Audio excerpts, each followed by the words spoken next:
Welcome to all student. आज हम करेंगे कोरोना की करंट अफेयर्स, यानी कि जो HBSC क्यूज़ लेने जा रहा है उसके बारे में आज हम कुछ क्वेश्चन करेंगे। आज हमारा इसका ये 7th लेक्चर है और 7th लेक्चर के अंदर आज हम कम से कम 20 एक क्वेश्चन इसमें कर लेंगे और मैं कोशिश करूँगी कि जल्दी ही आज हो जाए, टाइम ज़्यादा नहीं लेते हुए। तो देखो, चीन से फैले कोरोना वायरस की चेतावनी सबसे पहले किस डॉक्टर ने दी थी? यानी कि चीन में जो कोरोना वायरस हुआ था, तो सीधी सी बात है, चेतावनी कौन देगा? चीन का ही कोई डॉक्टर देगा। तो ये एक 34 वर्षीय डॉक्टर था, ली वेन लियांग नाम का एक व्यक्ति था। इसने चेतावनी दी थी, इसलिए इसके क्वेश्चन के चांसेस ज़्यादा बनते हैं। और अब देखो, इसकी मृत्यु हो गई है, वो भी कोरोना के कारण हो गई है। ये कहाँ काम करता था? वुहान सेंट्रल हॉस्पिटल में काम करता था। वुहान, जहाँ कोरोना फैला था, वहीं सेंट्रल हॉस्पिटल है, उसमें काम करता था। और किसका डॉक्टर था? आँखों का डॉक्टर था। तो इन्होंने, ली वेन लियांग ने चेतावनी दी थी कि इनको कोरोना जैसे कुछ लक्षण दिखाई दिए थे। इन्होंने कहा था कि जैसे सार्स के लक्षण थे वैसे वैसे लक्षण दिखाई दे रहे हैं, या कोई वायरस है, अननोन वायरस, उसको ढूंढा जाए, तो कोई वायरस फैल रहा है, इस तरह की चेतावनी दी थी इन्होंने। आगे है, WHO के अनुसार चीन में पहला केस कब मिला? WHO के अनुसार, क्योंकि पहला केस हम तभी मानते हैं जब WHO की रिपोर्ट में आया और WHO ने घोषित किया हो। तो ये 8 दिसंबर 2019 को WHO के पास रिपोर्ट गई थी कि कोरोना वायरस का है। पर देखो, हुबई प्रांत में 17 नवंबर को ही पहला केस मिल गया था, परंतु WHO को जानकारी किस दिन बाद 8 दिसंबर 2020 को दी गई? क्योंकि जब इनको 17 नवंबर को मिला, तब हो सकता है इनको लगा ही नहीं कि कोई ऐसी बीमारी भी है। तो जब WHO तक ये केस भेजा गया था, तब करीब 266 के करीब केस हो गए थे, तब WHO को तक पहुंचा। तो जो एक पहला केस था, जो भी पहला केस जो मिला था, उसको 0 पेशेंट कहा जाता है, 0 पेशेंट पहले केस को। इसके बाद आता है, कोरोना वायरस को ध्यान में रखते हुए केंद्र सरकार द्वारा जारी किया गया हेल्पलाइन नंबर कौन सा है? ये देखो भी, हेल्पलाइन नंबर 011-323-9780 और 46 है, ये नंबर है। और एक बात और बता दूं, आपके फ़ोन में कोरोना की ट्यून चलती है, उसमें भी एक नंबर दे रही है, वो भी आप ध्यान रख लेना। उस नंबर के आने के ज़्यादा चांसेस है, क्योंकि आप जब भी फ़ोन मिलाते हो तो वो ट्यून सुनते हो, उस ट्यून के अंदर क्या क्या बातें हैं वो आप नोट कर लेना। अगर तैयारी कर रहे हो तो आपको पता होनी चाहिए कि उसके अंदर क्या क्या आ रहा है, ठीक है? तो वो भी आपका क्वेश्चन बन जाएगा, आप खुद ही नोट कर लेना वो, क्योंकि आप फ़ोन करते हो तो उस टाइम नोट कर लेना। केंद्र सरकार ने PM केयर फंड में दिए गए दान की राशि पर कितने प्रतिशत कर में छूट देने की घोषणा की है? यानी कि जिस व्यक्ति ने जो दान दिया है, अगर वो टैक्स के दायरे में आता है, तो गवर्नमेंट ने जितनी भी अमाउंट दान दी उस पर 100% छूट दे दी है। जैसे कोई 10,000 रुपये दान देता है, तो 10,000 पे कोई भी टैक्स नहीं लगेगा, यानी कि उसकी टोटल इनकम में से 10,000 रुपये क्या हो जाएंगे?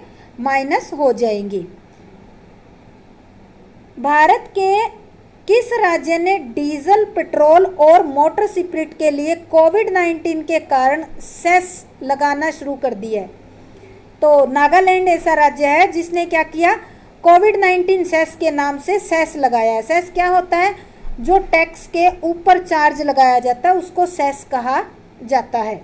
तो ये अपने कोविड-19 से रिलेटेड खर्चों को पूरा करने के लिए नागालैंड ने ये शुरुआत की है। किस संस्थान के द्वारा वाश करो ऐप लॉन्च किया गया? वाश करो यानी ये हाथ धो बार बार, तो ये IIIT दिल्ली। पहली बात तो इसका नाम आप याद कर लो, IIIT क्या है? III का मतलब क्या है? Indraprastha institute of information technology Delhi. तो इस तरह से इस दिल्ली ने ये ऐप लॉन्च किया है। इसके बाद है, वर्ल्ड बैंक ने कोविड-19 के दौरान सामाजिक सुरक्षा के लिए कितनी रकम का लोन देने की घोषणा की है? या तो आप क्वेश्चन में करोगे $1 अरब, या फिर आपके लिखा मिलेगा $1 मिलियन। कोविड-19 महामारी के दौरान भारत सरकार ने 5 द्वीप देशों को सहायता प्रदान करने के लिए कौन सा मिशन शुरू किया? 5 द्वीप देश है, इनको कौन सा मिशन शुरू किया गया? मिशन सागर के नाम से शुरू किया गया, इन देशों को हेल्प देने के लिए। वित्त मंत्रालय ने 14 राज्यों को कोविड-19 से लड़ने के लिए कितनी धनराशि दी है? ये बहुत इम्पोर्टेंट डाटा है और ये केवल इसकी क्यूज के लिए नहीं भी, आगे की क्यूज के लिए भी आ सकता है। पूरा 1 साल तो ये दौड़ने वाला है, हर एक जीके का question.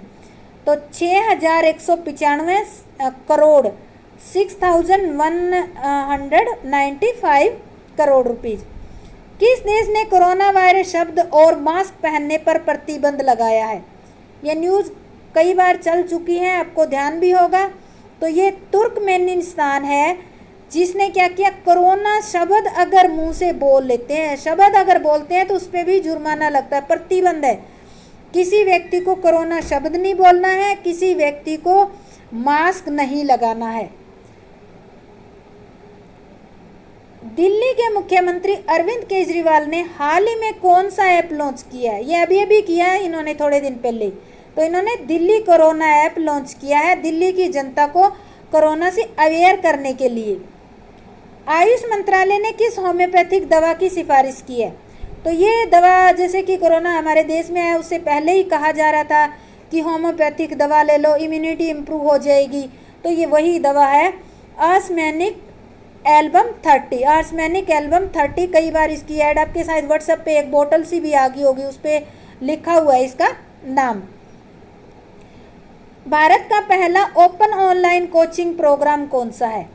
Open online coaching program, तो ये है खेलो इंडिया ई पाठशाला। खेलो इंडिया कोचिंग से समझ जाना कि ये खेल से रिलेटेड है, और ऑनलाइन हो गया तो क्या हो गया, ई पाठशाला होगी। ठीक है। फिनलैंड में भारत का नया राजदूत किसे नियुक्त किया गया? देखो, अपने हर एक कंट्री में एक दूसरे के कंट्री के अंदर राजदूत भेजे जाते हैं, नियुक्त किए जाते हैं। तो फिनलैंड में अभी रवीश कुमार को एज ए राजदूत के तौर पर वहाँ पर नियुक्त किया गया है। प्रधानमंत्री नरेंद्र मोदी ने कौन सी वीडियो ब्लॉगिंग प्रतियोगिता की शुरुआत की है?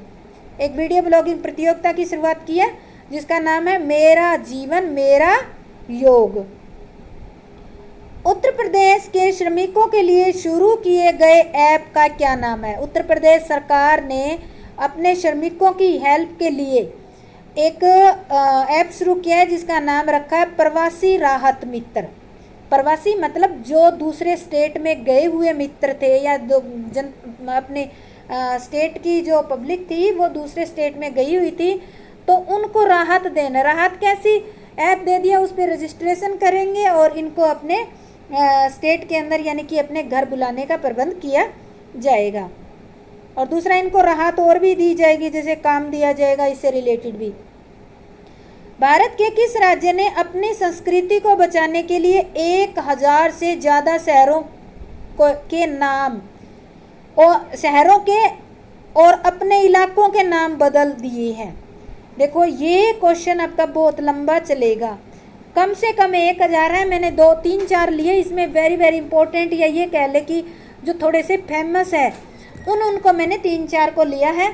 तो ये एक बड़ा राज्य है, छोटा राज्य नहीं है, जिसने केवल अपनी संस्कृति, क्योंकि देखो पहले जो नाम थे हमारे, अंग्रेजों ने आने के बाद उनको हमारे नामों को बोलने में दिक्कत होती थी, तो उन्होंने क्या किया, अपने सुविधा के लिए उन्होंने हमारे जो रखे हुए नाम थे वो बदल कर उन्होंने अपने इजी नाम रख लिए ताकि वो उनको प्रोनाउंस आराम से कर सके।